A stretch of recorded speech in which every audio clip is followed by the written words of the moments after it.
hablando sobre el cobre. Entonces, el cobre es un material versátil ampliamente usado en la industria tanto para fines de reciclaje, construcción y también dispositivos eléctricos. También conocer el comportamiento del cobre puede ayudarnos a cómo éste se presenta pues en lo que es en la tierra cuando está en su estado más puro y también el manejo que nosotros debemos tener a la hora de su extracción para sectores que están más orientados a la minería y la metalurgia. Entonces, para este caso nosotros hacemos dos experiencias. La primera que es la obtención de cobre por cementación, que está basada en la reducción de iones de cobre por medio de un metal, ya sea hierro, zinc o aluminio, en la cual el cobre queda en la superficie de estos metales como si fuera pues una estera encima de ellos y es retirado con distintas sustancias, tanto ácidas como básicas, para poder formar soluciones y luego aislarlo, entre comillas. Entonces, lo que queremos ver con eso, en principio, es ver la efectividad de esa obtención de cobre por cementación.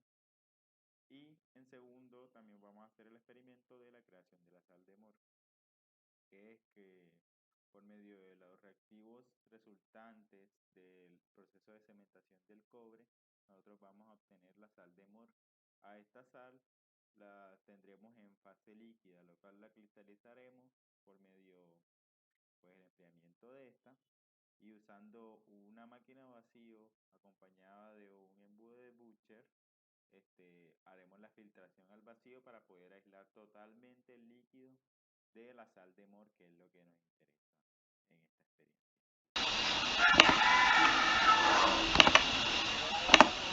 Hola, buenos días. Mi nombre es Cristian Álvarez. El día de hoy les estaré hablando un poco sobre obtención de elementos metálicos, específicamente el marco conceptual teórico de nuestro laboratorio. Antes de empezar, es importante tener claro dos procesos fundamentales para entender todo esto de segmentación por cobre. La primera es la metalurgia y la segunda es segmentación, que fue el método usado en este caso para la obtención del cobre. Empezando, pues tenemos la metalurgia, pues que es básicamente una disciplina que se encarga de procesar minerales y separar selectivamente las especies de interés. Es crucial en las industrias, puesto que es importante para la fabricación de maquinaria, transporte y telecomunicaciones. Y la segmentación es un método de extracción de metales que implica la precipitación de un metal noble a partir de una solución o disolución utilizando un metal más reactivo. Más reactivo quiere decir que es más proclive a crear enlaces. En el caso del cobre, pues este proceso se basa en la reacción de segmentación, donde el cobre se deposita sobre un metal más reactivo, como el hierro, para obtener cobre metálico a partir de soluciones de sulfato de cobre.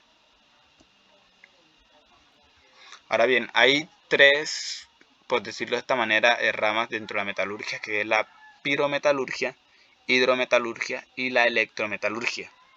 La pirometalurgia implica la fundición de metales a altas temperaturas, es decir, se necesita un factor que es el fuego como factor de generador de calor para la obtención de estos metales.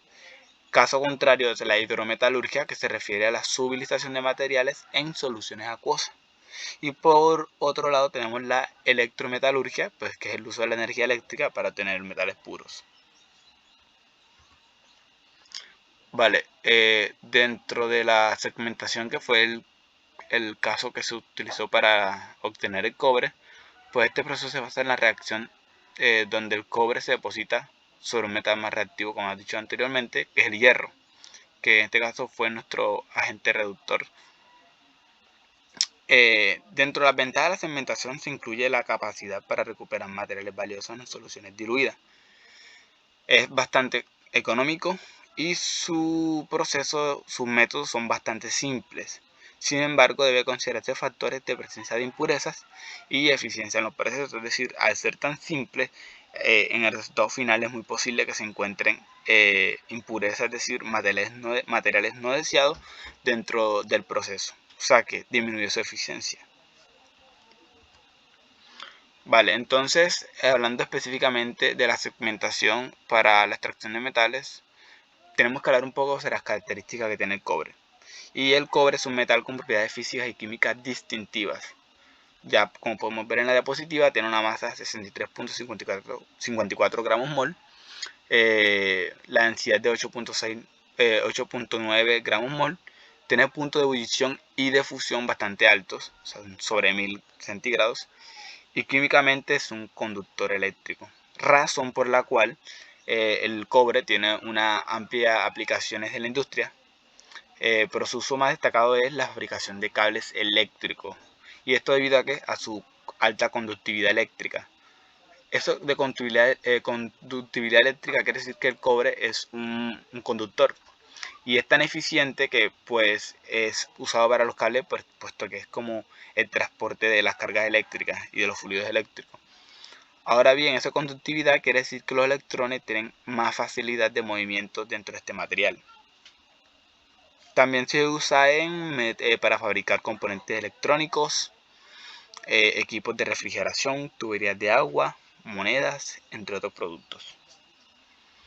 En el proceso de la reacción química de cementación del cobre, pues lo primero es que el cobre es precipitado a partir de una solución de sulfato de cobre, utilizando el sulfato de hierro como agente reductor, como he comentado antes. En esta reacción los iones de cobre se reducen para formar cobre metálico, mientras que el hierro se oxida a iones de hierro. El cobre precipitado se deposita sobre el hierro, lo que resulta en la extracción del cobre de la solución. El hierro pues actúa como un agente reductor en este proceso al ceder electrones al cobre, lo cual facilita su reducción y precipitación. El ácido pues en este caso desempeña un papel crucial en la disolución, puesto que al aumentar la acidez de la solución, el ácido favorece la liberación de iones de cobre, lo que facilita su reacción con el hierro y posterior precipitación.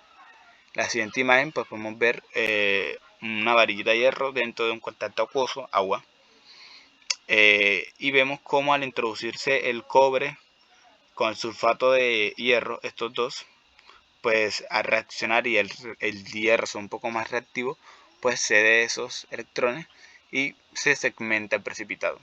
Entonces el precipitado del cobre queda al final y después con una pipeta u otros métodos de separación de mezcla se decanta el agua y quedan fácilmente separados, como se verá en los resultados de este informe. Gracias.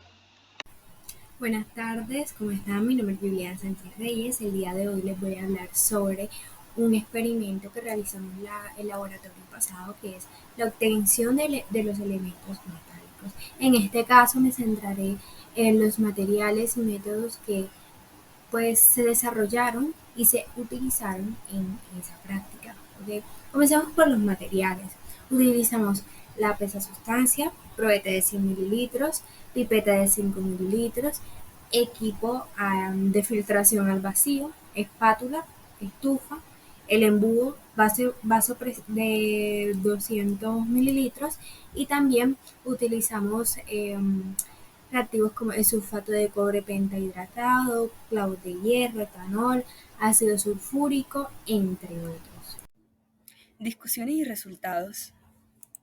Bueno, como resultado del primer procedimiento, que fue la obtención de cobre por sedimentación, se obtuvieron dos elementos.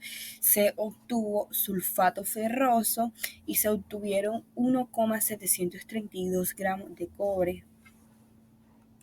Para el segundo procedimiento, que fue la obtención de sulfato ferroso amónico, se obtuvieron aproximadamente 1,3262 gramos de cristales de sulfato ferroso amónico. Como podemos observar aquí, el sulfato ferroso amónico viene en forma de cristales, más o menos de un color amarilloso, como tirando a verdoso. Discusión de resultados del procedimiento 1. Bueno, en este se obtuvieron, como habíamos mencionado anteriormente, se obtuvieron dos elementos. Se obtuvo el sulfato ferroso y cobre. Bueno, para la obtención de cobre se debe a que un metal, en este caso el clavo, fue cementado en una solución acuosa, que produjo por defecto otro metal. En este caso, el metal producido fue el cobre. En el caso de la obtención del sulfato ferroso, este se debe a que al adicionar la solución sulfato de cobre pentahidratado y al adicionar ácido sulfúrico se obtiene un medio ácido, al cual se le agregaron clavos de hierro, que al adicionar los clavos de hierro y dejar que reaccionaran con el medio, se produciría sulfato ferroso, o sea, por lo cual ese líquido que nosotros mencionamos en el procedimiento que se decantaba, pues es el sulfato ferroso producido. Y para el procedimiento 2, que fue el de la obtención de los cristales, bueno, en este hubo un poco de rendimiento de la reacción debido a que no se obtuvo la cantidad suficiente al momento de finalizar el procedimiento y que se trabajaron con menores cantidades de las propuestas, por lo cual el rendimiento de esta reacción fue demasiado bajo. Además de que, o sea, no vino de la forma correcta uno de los reactivos, lo cual nos alteró todo el procedimiento ya que no tenía las características físicas y químicas como debían, por lo cual hubo una alteración en las propiedades químicas y físicas del producto que íbamos a producir, en este caso en los cristales.